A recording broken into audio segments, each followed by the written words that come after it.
Alex André. Agora é a hora das análises dos gráficos diários aqui de segunda e sexta-feira. O que temos para hoje, Alex? Olá, Isabela. Olá, Ana. Olá, todo mundo que nos acompanha aqui. A gente tem diversos gráficos aqui, um deles, né, que reitera a mensagem, né, que o mercado está passando hoje, né, ou seja, essa elevação de juros, essa preocupação global. Então vamos colocar aqui na tela os principais gráficos de hoje. A gente tem diversos pontos para a gente abordar, né? Acho que o primeiro aqui é um ponto bem interessante, que é uma relação de expectativa de lucro, né, e vendas lá nos Estados Unidos, né? Ou seja, o que a gente está vendo agora, né, ou seja, o movimento de realização, né, esse rotation, a gente estava comentando ao longo das últimas semanas, mas que a gente tem que olhar principalmente o que vai acontecer daqui para frente, né? Então esse gráfico é muito importante, que dita ali a expectativa de revisão de lucro de alguns setores do S&P 500 e do próprio índice, né? Então a gente, olhando há 3 meses atrás, a gente olhava ali uma revisão de quase 2% de crescimento de EPS, de crescimento de earnings per share, crescimento de lucro, para o S&P 500. Agora, né, em um mês, a gente está olhando uma revisão de 0,3, ou seja, uma revisão menor do que a gente estava olhando anteriormente, né? Em relação a vendas também, expectativa de quase 2%, também 0,3% para o S&P, mas se a gente observar também praticamente todos os setores, né? Quando a gente olha energia, materials, né, healthcare, real estate, comunicação, tecnologia, financials, utilities, a gente consegue observar que já tem uma relação, né, negativa, ou seja, essa elevação de juros já vem prejudicando, né, a relação de lucro, ou seja, as companhias já vêm colocando na conta essa perspectiva e os próprios investidores já vêm migrando, né, para os principais setores aqui, que tem uma relação com esses 3 principais setores. Né? Parece que seu microfone está chiando, então o pessoal da técnica vai dar uma olhadinha. Tá bom. E a gente vai aqui para um giro de notícias, daqui a pouco a gente volta então com os gráficos do Alex André. Ana. Vamos lá então, né, o Isa trazer aqui assuntos, né, trazer Inclusive, vamos dar uma aqui, acabou de sair aqui uma notícia bem quente aí, falando da fase aguda da pandemia de Covid-19, pode terminar este ano, diz OMS. Uma notícia que afeta diretamente o mercado financeiro por conta aí do comércio envolvido, né? A economia mundial aí teve que haver várias mudanças por conta da pandemia e o diretor-geral na verdade, Organização Mundial da Saúde, a OMS, o Tedros Adhanom, afirmou hoje, agora há pouco, que a fase aguda da pandemia de Covid-19 pode terminar este ano ainda, desde que algumas metas cruciais sejam atingidas pelos países. Embora ele tenha falado aí sobre um cenário otimista para o futuro, ele ressaltou que os países não podem agir como se a pandemia tivesse terminado e afirmou que as condições globais permanecem ideais para o surgimento de mais variantes, como a Ômicron. Porém, é uma notícia aí que pode animar os investidores a longo prazo por conta dessa possível fim, né, de decretar o fim da pandemia global até o final do ano de 2022, algo que até poucos dias a gente não tinha nenhum norte. Então, o diretor-geral da OMS, Tedros Adhanom, dizendo, né, claramente essa frase que pode realmente terminar. Então, deixa aí o mercado, acaba deixando o mercado que é tão especulativo mais animado aí. Vamos ver se vai refletir na Bolsa também nos próximos dias, né, Hanna? Pois é, Isa. E vamos só trazer atualizações aqui também, né? Uma atualização em relação à emissão de debêntures, já que a JHSF, empresa do setor de shoppings, informou a aprovação da realização da sua 11ª emissão de debêntures simples, não conversíveis em ações, em série única. Serão, então, emitidos 200 mil papéis com valor unitário de R$1.000, né, R$1.000, e valor de 200 milhões aí nesse total. A data da emissão ainda será definida e as debêntures terão prazo de vigência de 5 anos contados da data de emissão, exceto aí em casos em que ocorreu vencimento antecipado das obrigações ou de seu resgate antecipado total. E a remuneração será correspondente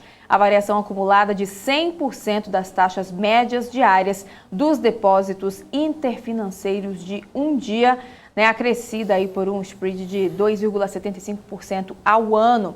Né? E daqui a pouquinho a gente tem também, né, Isa, um VT aí falando um pouquinho sobre as debêntures incentivadas que bateram números recordes no ano passado. Daqui a pouquinho a gente fala sobre isso. Isso mesmo, obrigada, Hanna. Agora sim a gente volta então com os gráficos do Alex André. Agora tá tudo certo no microfone aí, né, Alex? Espero que tá tudo certo, vamos ver se agora vai. Agora vai. Obrigado, Isabela, obrigado, Hanna. Vamos lá, então vamos voltar aqui para os gráficos de hoje, né? Eu estava comentando aqui sobre a revisão de lucro, para quem não entendeu muito bem, eu vou explicar rapidinho, né? A gente tem alguns setores, né, que a gente estava falando anteriormente, que são beneficiados com altas de juros. E esse gráfico ele retrata muito bem, né, a revisão de lucro há 3 meses, né, e agora, né, no último mês. Ou seja, se a gente olhar há 3 meses atrás, né, em relação até à preocupação, né, de juros, nós observamos de forma geral, né, a expectativa de lucro sendo diminuída, né, no índice como um todo, no próprio S&P 500, mas os setores que têm maior peso, como o setor de tecnologia, que tem 29% do índice, a gente já consegue observar uma relação negativa de lucro, né, tanto para tecnologia de informação e também para utilities, né, industrials. Né. Um ponto interessante que é contra-intuitivo é a relação dos financials, né, inclusive até o próprio Goldman Sachs retratou, né, um resultado, né, abaixo do esperado. Mas olhando de forma geral, a gente tem ali, inclusive, energia, né, setor de energia, materials e real estate, com expectativa positiva. E também o próprio S&P 500, né, a gente consegue observar um IPS, ou seja, mesmo quase ficando ali no 0 a 0, né, 0,3%, expectativa de 3 meses atrás em torno de 1,9%, mas olhando também em relação de vendas, né, também na mesma proporção, ou seja, a gente tem essa relação de expectativa de aumento de juros nos Estados Unidos, já estão se discutindo entre 4 e 5 aumentos de juros ao longo de 22 e também, né, possível 23, e isso também aumenta a expectativa, né, menor ainda, ou seja, em relação a vendas e, consequentemente, também menor lucro. Né? Então, isso vem impactando, vem colocando na conta e as ações, né, americanas vêm sofrendo desde então. Tá? Então, isso é um ponto interessante, né, com essa expectativa de lucro e de vendas de acordo com esse gráfico do Goldman Sachs. Tá? Bom, se a gente está enxergando nesse movimento, né, seja de readequação de portfólio como um todo, a gente está vendo os principais setores, né, nos Estados Unidos, né, como tecnologia, sofrendo bastante, que não é novidade ao longo desse ano de 22. Mas um ponto interessante desse gráfico, que é bem curioso, que a gente consegue pegar, né, todo o market cap global de todas as ações. Né? A gente está falando aqui que já chegou a bater 120, né, trilhões de dólares, né? Agora a gente está falando ali na ordem de 115 trilhões de dólares, ou seja, teve uma perda de valor ali muito grande, né? Ou seja, a gente está falando na ordem de 5 trilhões de dólares de valor perdido de ações de forma geral, e a gente consegue observar, né, essa queda, né, ao longo do mês de janeiro. Né? E quando a gente consegue pegar de forma geral, né, os principais índices americanos, né, a gente consegue observar, né, que alguns analistas já enxergam em relação a possível recessão técnica, né, de determinados índices. Entre eles é o próprio índice Nasdaq, no setor de tecnologia, e isso pode trazer um ponto adicional, né, negativo para esse gráfico aqui, quando a gente fala aqui de ações globais, né, de tecnologia. Inclusive o Brasil também está inserido, mas um percentual bem menor, né? Ou seja, quando a gente pega aqui a participação global de equity. Tá?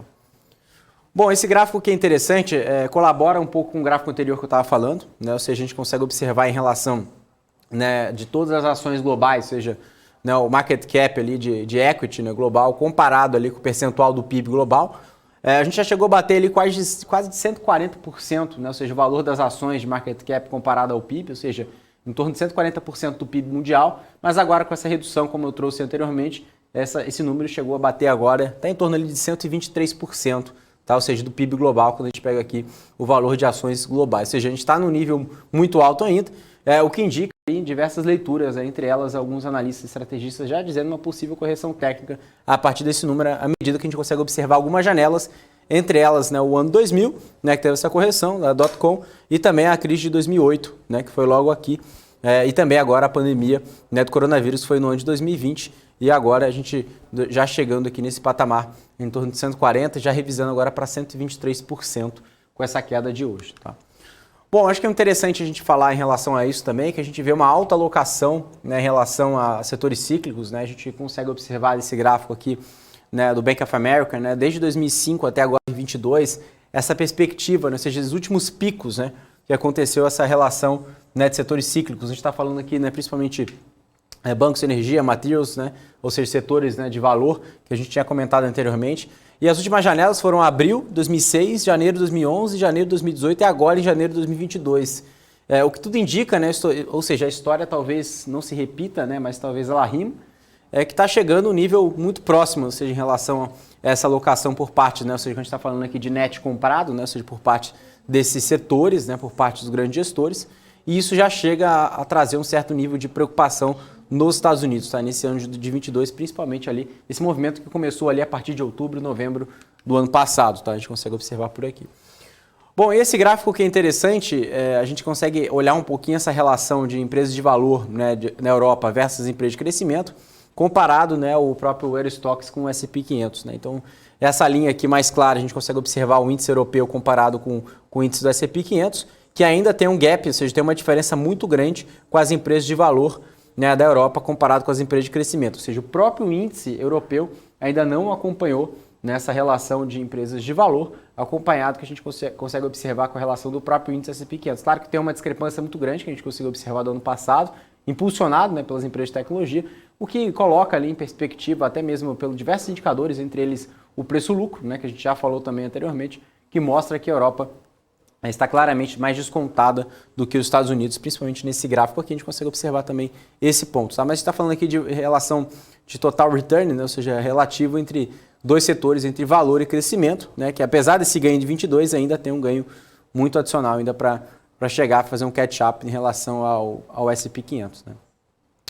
Bom, muita gente comentando sobre Bitcoin, né? A gente não pode deixar de falar de Bitcoin. Esse gráfico ele retrata, né? Ou seja, a 7ª maior queda do Bitcoin, né? Desde ali do all-time high, né? Ou seja, ele pega a última grande alta do próprio Bitcoin, né? E entre a maior correção, ou seja, entre o último topo do Bitcoin que chegou a bater agora, né? Com essa queda, a gente está falando de uma queda de 50% de valor, né? Ou seja, mais de $1 trilhão, né, perdido em relação à geração de valor do Bitcoin. Tá? Então a gente consegue observar que desde o último high, né, ou seja, que chegou a bater ali $68 mil, quase $69 mil, foram 73 dias até o low, né, em $34.297. Tá? Ou seja, para chegar ao novo high, ou seja, para chegar na última alta mais forte, precisa subir mais de 100%, ou seja, 101%.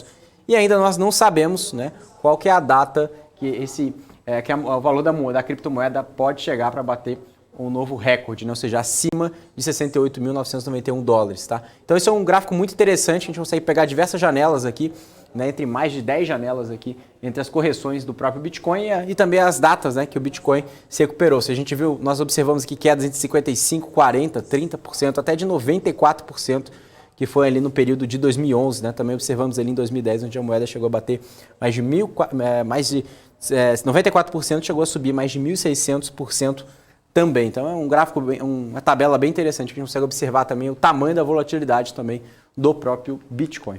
Tá? Bom, acho que é interessante aqui, a gente começa já a abordar um ponto legal sobre, né, veículos elétricos, né, EVs, né, sobre a pauta do ESG, principalmente ali no I, né, de Environment.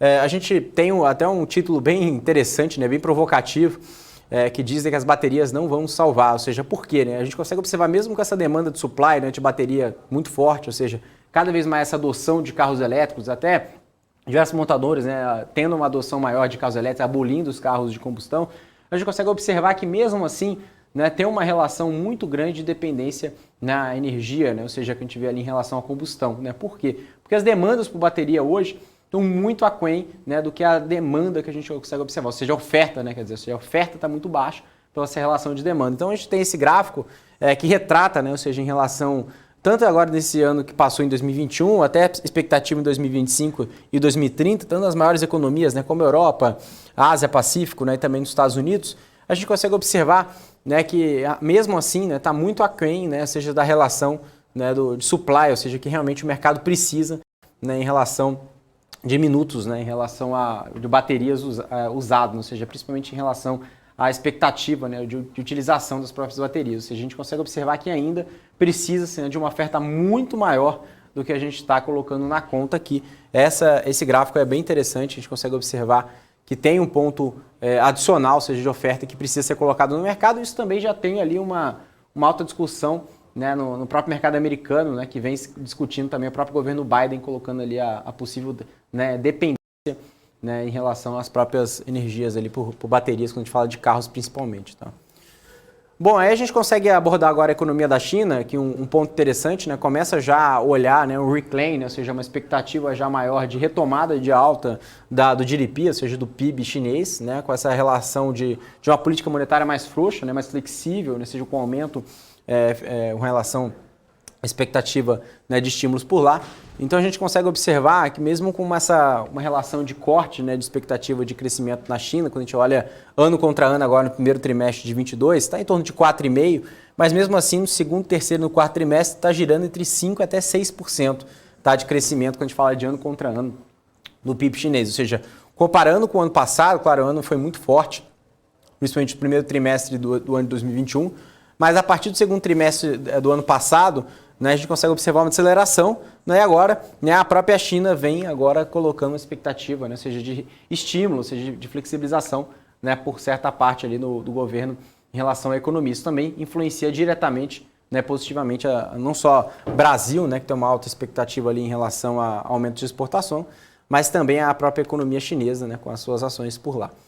Bom, acho que esse gráfico é interessante, a gente olha a performance em relação ao S&P, né, de alguns setores, né, que principalmente foram beneficiados em relação à pandemia, né, tanto a Peloton, né, a Netflix, né, a Peloton que são de equipamentos de academia, que chegou a cair muito, né, a própria Netflix também, enfim, a gente tem também em relação às ações ligadas à vacina, né, como a própria Moderna, né, Pfizer e outras fabricantes de vacina, a gente consegue observar que a performance dessas companhias, né, ou seja, que são companhias que a gente chama de fique em casa, ou seja, as companhias que são beneficiadas tanto com a vacinação, tanto com a relação do aumento de casos de coronavírus, né, tudo com o isolamento, né, todas essas companhias que são beneficiadas nesse sentido, estão começando já a sentir uma relação de uma performance menor do que o próprio S&P 500. O que indica, né, que até a própria notícia que nós trouxemos agora há pouco, né, que é a notícia ali que a gente falou em relação à pandemia, ou seja, que isso, o pior pode ter passado, né, que o ano que vem pode ser um ano melhor, então o mercado começa a precificar em relação nesse sentido e começa já a migrar,